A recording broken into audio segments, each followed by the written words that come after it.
तो दोस्तों इस समय की पहले बड़ी अपडेट हम आपके सामने रखेंगे। डीएलएड परीक्षा डेट शीट लेटेस्ट अपडेट को हम इस वीडियो में देखेंगे और बात करेंगे पेपर की तैयारी हमें कैसे करना है। बहुविकल्पीय क्वेश्चन, अति लघु उत्तरीय प्रश्न और लघु उत्तरीय प्रश्न में कितना कितना किस तरह से आपको उत्तर लिखना है। जी हाँ दोस्तों, बहुत से बच्चे गलती ये करते हैं कि 1 नंबर का प्रश्न रहता है, पूरे 1 पेज भर देते हैं। क्या ये दोस्तों सही रहता है? नहीं रहता है। सब कुछ हम इस वीडियो में देखेंगे। एग्जाम फॉर्म कब से भरे जाएंगे? टीजीटी शिक्षक भर्ती देख सकते हैं, आरक्षित वर्ग को शामिल कर प्रतीक्षा सूची बनाने पर रोक। दोस्तों जो होती है ना वेटिंग लिस्ट, उस पर रोक लगा दी गई है। पूरी अपडेट को देखेंगे। भाजपा संविधान में बदलाव करना चाहती है, ज्यादा सीट, शरद पवार कह रहे हैं। पूरी अपडेट अभी हम आपके सामने रखेंगे। चुनिंदा अरबपतियों को ही लाभ पहुंचा रही है सरकार, ऐसा राहुल गांधी जी कह रहे हैं। अगली खबर देखते हैं। देश में 10 साल में 300 गुना बढ़ गई स्टार्टअप की संख्या। ठीक है, एक एक करके दोस्तों आज की तमाम बड़ी खबर को हम इस वीडियो में देखने वाले हैं, तो वीडियो को आप लोग शुरू से लेकर अंत तक देखिएगा। कोई भी खबर आपसे छूटेगी नहीं, चाहे परीक्षा डेट शीट के अपडेट हो, प्रथम सेमेस्टर, तृतीय सेमेस्टर, या दोस्तों सीटेट ऑफिशियल वेबसाइट से क्या अपडेट आ रही, उन सभी अपडेट को भी हम इस वीडियो में कवर करेंगे। Uttar Pradesh teacher eligibility test, UP TET की भी दोस्तों अपडेट हम इस वीडियो में कवर कर लेंगे। ठीक है, तो आपको एक बात और बताना चाहते हैं कि यूपी डीएलएड एडमिशन 2024 का भी प्रोसेस शुरू होने वाला है। तो आप देख सकते हैं वैकेंसी आ नहीं रही, लेकिन हर साल एडमिशन होते जाएंगे। याद रखिएगा, डीएलएड में नहीं होगा तो बीएड में एडमिशन होगा। लेकिन एक बात अब आपको बता दें, यहाँ पर डीएलएड में एडमिशन ना होने से आपका फायदा हो सकता है, नए बच्चे आएंगे, नहीं तो कंपटीशन आपका आसान होगा। अभी तक क्या था, डीएलएड में एडमिशन नहीं था तो बीएड में हो जाता था, जिससे आपका कंपटीशन कहीं से भी कम नहीं हो रहा था। तो जैसे बीच में गैपिंग हुई थी, आपको पता होना चाहिए 2016 में डीएलएड में एडमिशन नहीं हुआ, 2020 में एडमिशन नहीं हुआ। ठीक है, बीटीसी 2015 बैच के बाद सीधे आता है 2017 बैच, 2019 बैच के बाद सीधे आता है हमारा 2021 का बैच। ठीक है ना, तो कहीं कहीं गैपिंग हुई है एक एक साल की। तो अगर अब भी गैपिंग होती है तो अब आपको फायदा होगा। पहले क्या था, बीएड था तो डीएलएड को मौका नहीं, तो बीएड को मौका हो गया। तो ठीक है, अब चलिए दोस्तों इस वीडियो में हम ये देखते हैं जो एक इम्पोर्टेंट क्वेश्चन बहुत से बच्चों का आ रहा था। ठीक है, कि सर हम पेपर की तैयारी कैसे करें। देखिए इंपॉर्टेंट बात आपको पहले बताना चाहेंगे कि कौन कौन से विषय में आपकी बैक लगती है। ये पेपर की डेट को जरा इग्नोर करिए थोड़ी देर के लिए। यहाँ पर देखिए, पहले दिन आपका बाल विकास और शिक्षण अधिगम का सिद्धांत का पेपर होगा, जो कि 50-50 नंबर का होगा। लेकिन 50 नंबर में कैसे क्वेश्चन आते हैं, 15 नंबर के बहुविकल्पीय क्वेश्चन, 15 नंबर के अति लघु उत्तरीय प्रश्न और 20 नंबर के लघु उत्तरीय प्रश्न। टोटल 15 15 30 20 हो गया 50।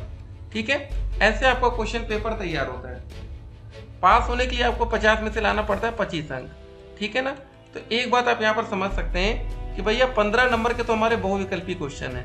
अगर आप 15 में से 10 क्वेश्चन भी सही कर ले जाते हैं, और जो ये 20 नंबर के लघु उत्तरीय क्वेश्चन है, ये 10 क्वेश्चन आते हैं, हर एक प्रश्न आपका 2 नंबर का होता है। तो पेपर को पास करना बहुत ही आसान है, ये बात आपको यहाँ पर समझ में आ रही होगी।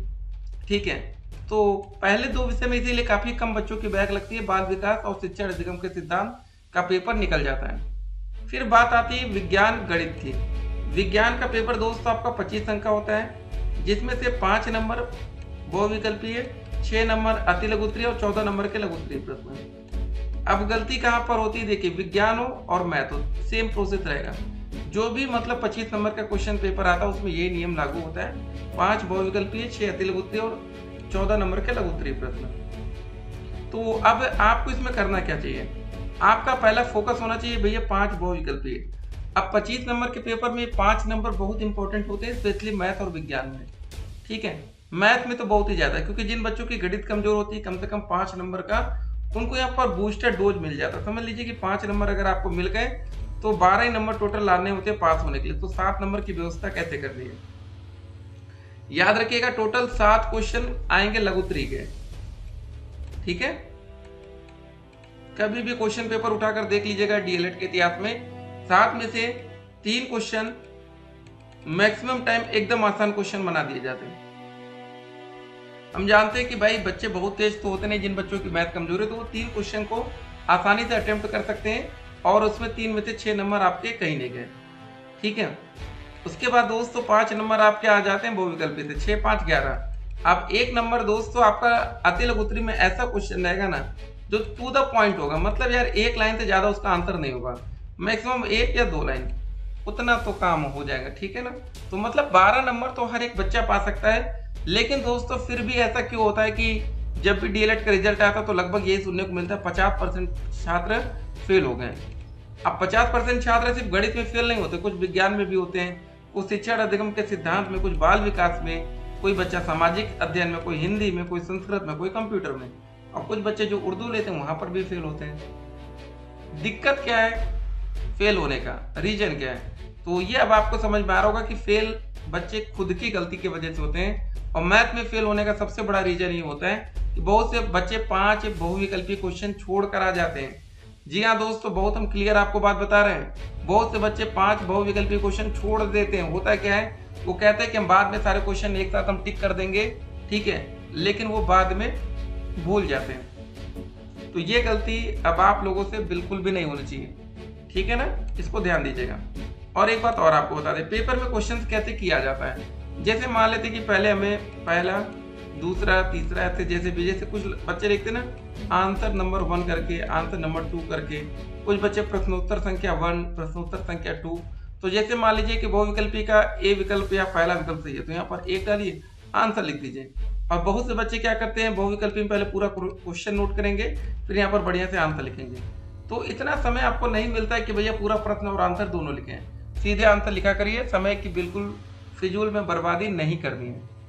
और याद रखिए दोस्तों, जैसे क्वेश्चन का मतलब पेपर रहता है वैसे आप लोग आंसर करिए। एक और अपडेट देखिए, बीपीएससी टीचर भर्ती 2024 शिक्षक के पदों पर चल रहे आवेदन, जाने फॉर्म भरने की आखिरी तारीख। बीपीएससी टीचर रजिस्ट्रेशन 2024 सिमुलता, ठीक है, आवासीय विद्यालय जमुई में माध्यमिक और उच्च माध्यमिक शिक्षक के पदों पर आवेदन की प्रक्रिया चल रही है। फॉर्म ऑनलाइन भरा जाना है, ठीक है, वो देखेंगे आप लोग।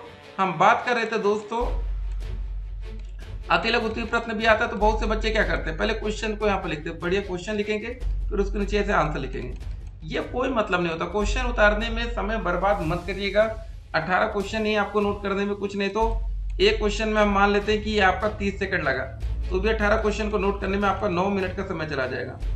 9-10 मिनट बहुत इंपॉर्टेंट होता है पेपर टाइम में, ठीक है ना। बात करते करते घंटों निकल जाते हैं, लेकिन पेपर में एक एक मिनट की वैल्यू बहुत ज़्यादा होती है।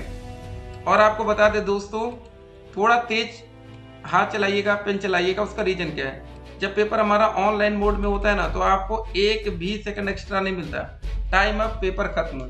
ऑफलाइन पेपर में मान लेते 2, 4, 10, 15 सेकंड आप ज़्यादा ले लेते, लेकिन ऑनलाइन में ऐसा नहीं होगा। डीएलएड स्कॉलरशिप स्टेटस कैसे देखना है, तो कमेंट बॉक्स में इसके लिए बकायदा लिंक दिया गया, हर एक बच्चा चेक करेगा, ठीक है।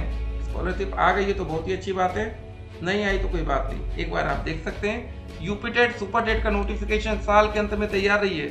बहुत ही जल्द डीएलएड बीएड एडमिशन का प्रोसेस शुरू होने वाला है, ठीक है ना। तो जो भी अपडेट आएगी, अपडेट हम आप तक पहुंचाएंगे। देख सकते हैं यहाँ पर यूपीटेट, जी हाँ, सभी बच्चे एकदम तैयारी में लगे हैं कि कब नोटिफिकेशन आ जाए। सीटेट का एडमिट कार्ड दोस्तों पेपर के 7 से 14 दिन पहले आता है। पेपर आपका 7 जुलाई को होगा, दिन होगा रविवार का। अधिकतर पेपर संडे को ही करा जाता है। पेपर ऑफलाइन मोड में होगा, पेपर में कोई निगेटिव मार्किंग नहीं है। लग जाइए, अच्छे से तैयारी करिए। 29 अप्रैल 2024 की हर बड़ी अपडेट को हम इस वीडियो में कवर कर रहे थे। फिलहाल डीएलएड का पेपर दोस्तों इस महीने नहीं, अप्रैल तो लगभग खत्म है, हमने आपको क्लियर कर दिया। चुनाव के बाद एकदम तैयार रहना। पेपर की तैयारी से संबंधित अगर आपको कोई और सवाल हो तो पूछिएगा। पढ़ाई कैसे करनी दोस्तों, आप लोग देखिए, ठीक है, जो सीरीज है उसको खरीद लीजिए। लास्ट टाइम में सबसे अच्छी चीज होती है सीरीज पढ़ना। बुक का सहारा लेंगे तो भी बेहतर है, लेकिन सीरीज ज्यादा बेहतर होती है। कम टाइम में इतना है कि आप लोग पेपर को पास कर सकते हैं। हम ये नहीं कहेंगे बहुत अच्छे नंबर लाएंगे, लेकिन पेपर को पास तो कर ही लेंगे। फिर मिलते हैं, स्टे कनेक्ट।